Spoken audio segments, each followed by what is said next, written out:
pensamento é destino.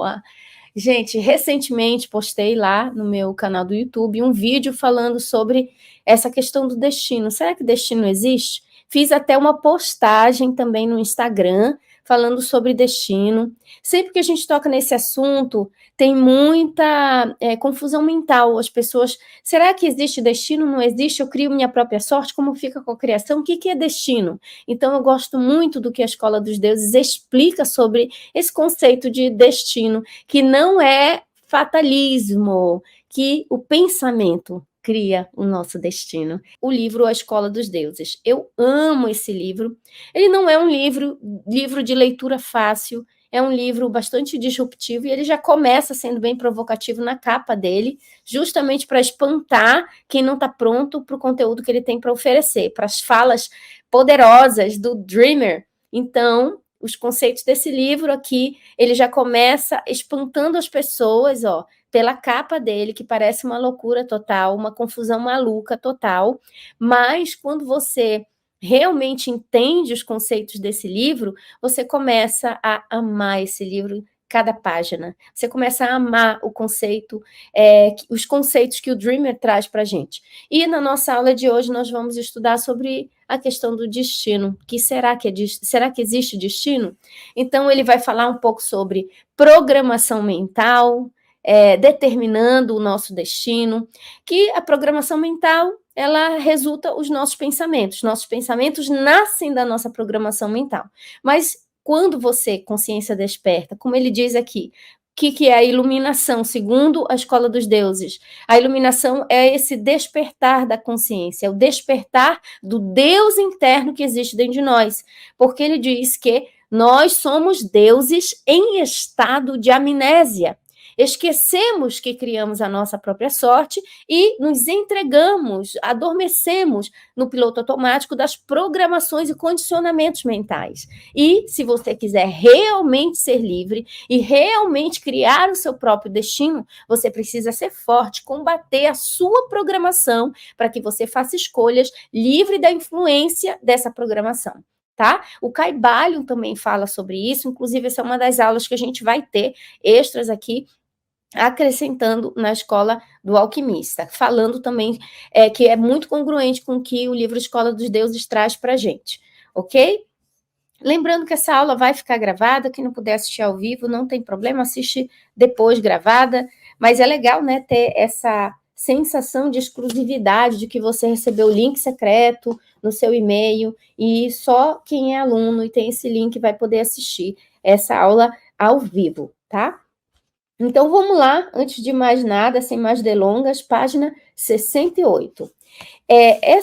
Esse tópico aqui está dentro do capítulo 2. Os capítulos no livro Escola dos Deuses são bem longos, né? Eles são longos e eles são divididos em subcapítulos. E um dos subcapítulos que esse é dividido é no Proibido Matar-se Dentro, ele fala. Então, a partir daqui, ó, o meu... Eu grifei aqui algumas partes, destaquei para que vocês pudessem, para que eu pudesse ir comentando para vocês, tá?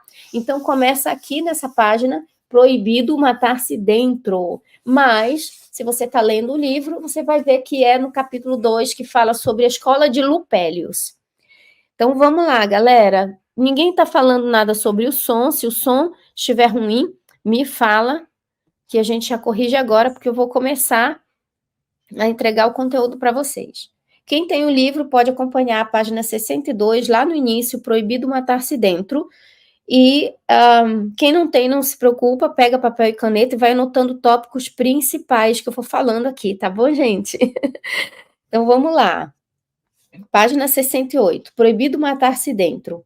Ele começa falando assim: a integridade do ser é somente o início de uma humanidade que escolheu viver para sempre.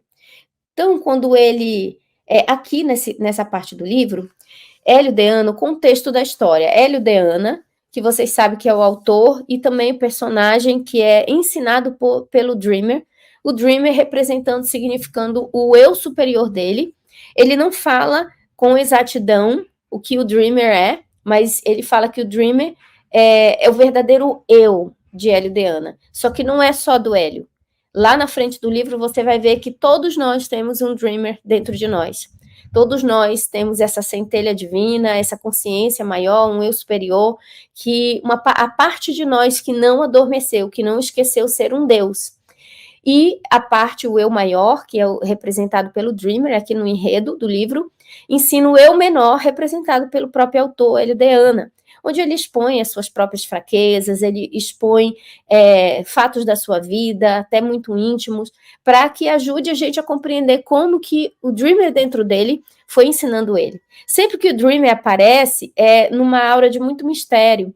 Inclusive, tem um trecho do livro que ele fala assim que o rosto do Dreamer começou a desaparecer pelas extremidades. Então, dá a entender que o Dreamer era um personagem que aparecia para ele de forma sobrenatural. Inclusive, ele nunca sabia com que rosto, com que forma física o Dreamer iria aparecer para ele.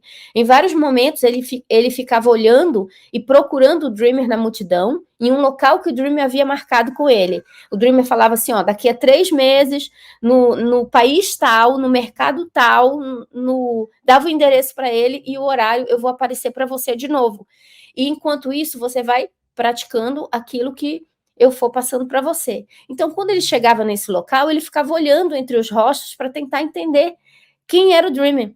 Só que ele conseguia saber quem era o Dreamer pela energia que a pessoa, pela postura que aquela pessoa transmitia.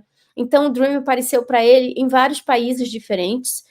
Sempre que ele marcava encontro, o Hélio tinha que viajar para esse país, para esse local, para encontrar o Dreamer lá, e sempre ele aparecia com um rosto diferente, a cor de pele diferente, mas a postura, sabe? O gesto corporal do Dreamer sempre era o mesmo, não importava qual corpo físico o Dreamer escolhesse para se materializar. E o Dreamer deu uma missão para ele no último encontro, trazendo aqui para a página 68 do livro. O Dreamer deu para ele uma missão. E a missão foi o quê? Estudar e encontrar os escritos perdidos de Lupélios. E aí ele fala que Lupélios, ele começa, né, no capítulo 2, falando que Lupélios era, na verdade, o próprio Dreamer, só que de muito tempo atrás, e que ele tinha essa escola dos deuses, o Lupélios. E ele começou a procurar sobre isso. Então, nas suas buscas, ele encontrou um padre, Padre S., que era um aluno de Lupélios, da Escola dos Deuses. E esse padre deu para ele os escritos de Lupélios. E o padre começa a explicar quais eram os fundamentos e os tópicos do ensinamento de Lupélios. E aqui ele está conversando com o Padre S., que é um dos discípulos de Lupélios, disfarçado de padre. E aí ele fala assim que Lupélios, no seu tempo, Lupélios, lembrando, era o Dreamer, em muitos anos atrás, na Roma Antiga. Então, Lupélios, ele era um desperto, e aí ele fala que Lupélios se fantasiava de mendigo para fazer os experimentos sociais, não para entender as pessoas, não para ter conquistas sobre as pessoas, mas para ter conquistas sobre si mesmo. E tem uma frase que a gente até compartilhou já no nosso Instagram da Escola dos Deuses, da escola que também é dos deuses, né, do alquimista, que ele fala assim que a verdadeira vitória não é vencer sobre um reino, sobre pessoas, sobre coisas externas, é vencer a si mesmo. E o que seria vencer a si mesmo? Vencer a nossa programação. Você deixar de ser refém e escravo de uma programação mental que te mantém na escravidão, no esquecimento, na ignorância de que você é um Deus, de que você cria a sua sorte, a sua própria realidade, assim como Deus cria mundos, planetas, universos, nós criamos o nosso universo particular. Então ele fala que todo esforço que a gente tem que fazer é um esforço interno. A liberdade é sempre interna. Aí ele usa a palavra integridade do ser. Inclusive, quem está anotando pode anotar isso, tá? Integridade do ser. O que significa a integridade do ser? É um ser que é inteiro. O que é ser íntegro? É ser inteiro, é ser genuíno, é ser si mesmo, é ser você mesmo. Mas não é o você mesmo que você pensa ser pela sua programação. Não é o você mesmo, eu nasci em 1980 e tanto, 1970, 1990. Não é isso. Não é o teu personagem, é a tua essência divina. É a tua essência criativa de um Deus que já existe, já existia antes desse corpo nascer e que vai continuar existindo. É esse si mesmo do qual ele fala, que quando nós nos lembramos, recordamos, despertamos do nosso estado de amnésia, nós nos tornamos seres íntegros. E por que nós buscamos essa integridade do ser? Ou seja, como se nós estivéssemos fragmentados, despedaçados, estilhaçados. E esse estilhaçamento faz com que a gente tenha o sofrimento, faz com que a gente permaneça escravo do meio externo, das coisas que nos circundam e principalmente das nossas emoções e dos padrões mentais que nos levam para cima e para baixo, nos jogam para a direita e para a esquerda, ou seja, o pêndulo fazendo a gente de gato e sapato. Enquanto você não despertar o Deus dentro de você, enquanto você não buscar o estado de integridade do ser, qual é esse estado? É quando você descobre que você não é um ser humano, você é um Deus disfarçado de ser humano.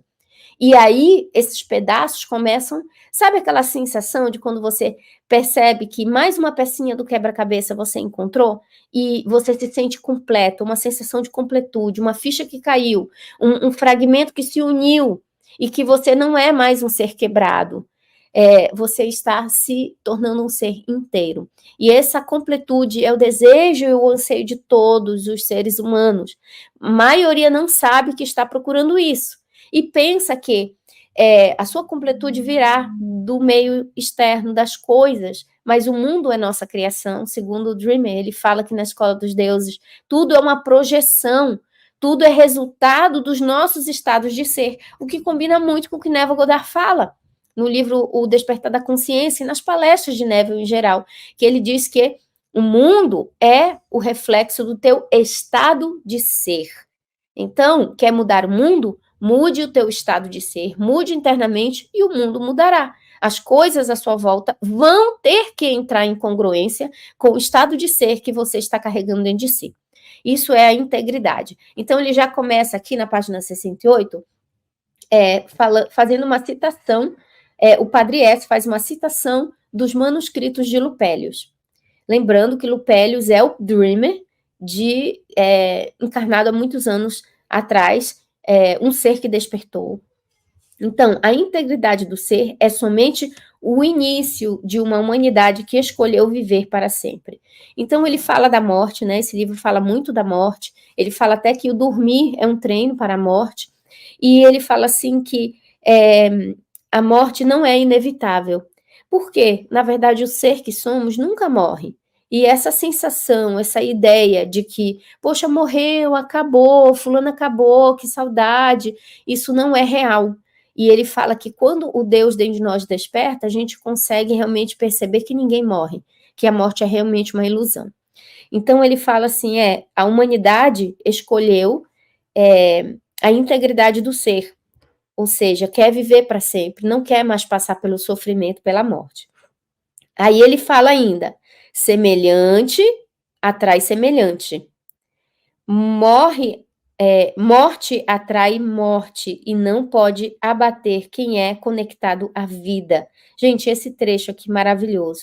Semelhante atrai semelhante. A gente vê muito isso na lei da atração, que na verdade o que a gente conhece como lei da atração, o segredo, é muito isso aqui. É muito essa filosofia, essa ideia de que nós criamos a nossa realidade e que se a nossa realidade está ruim, é porque dentro de nós está ruim também. A imagem que temos de nós mesmos está ruim também. Então, o mundo, ele vem te avisar como está o teu estado de ser. Se ao teu redor não está bom, é porque dentro não está bom. Então, o que tem que mudar? Dentro de você. É isso que ele fala, tá? E morte atrai morte, porque se dentro de você está vivendo um estado de luto, um estado de morte, você vai atrair mais disso para sua vida, tá? E quando ele fala um estado de morte, de luto, não é que ele está dizendo aqui, que você não deve, sei lá, chorar por alguém que faleceu, você não deve, não é isso, é uma morte interna, sabe? Muita gente não percebe que está vivendo num estado de morte interna, algo que aqui é uma coisa pessoal que eu quero trazer para vocês, que foi uma clareza que o Dreamer dentro de mim trouxe, né, minha centelha divina, meu superior, é que quando as coisas no mundo não parecem bem, o que que acontece com o ser humano? Ele sente vontade de morrer. Provavelmente a maioria de nós. E é um assunto que muita gente não fala, porque se você for comentar isso com alguém, as pessoas vão pensar que você está depressivo, que você está pensando em suicídio, mas secretamente todo ser humano, quando ele passa por muitas dificuldades na vida, ele deseja, ele anseia morrer, ele não quer mais estar nesse mundo. E isso é disfarçado pela promessa de um céu, de uma felicidade após a morte. Em muitas igrejas a gente vê isso, onde, sabe, fica aqui na luta, mas o teu galardão, quando vai vir o galardão depois da morte? Isso é uma idolatria à morte. A felicidade vai vir depois da morte. Deus vai me abençoar depois da morte. Depois que eu morrer, é que eu vou receber uma coroa e vou ter mansão lá no céu, e o céu vai ter rua de ouro, sempre adiando a sua felicidade para quando? Após a morte. Então, é a promessa da maioria das religiões. Sempre após a morte, você vai ter um galardão, uma recompensa. E isso, sem que a pessoa perceba, ela está desejando morrer.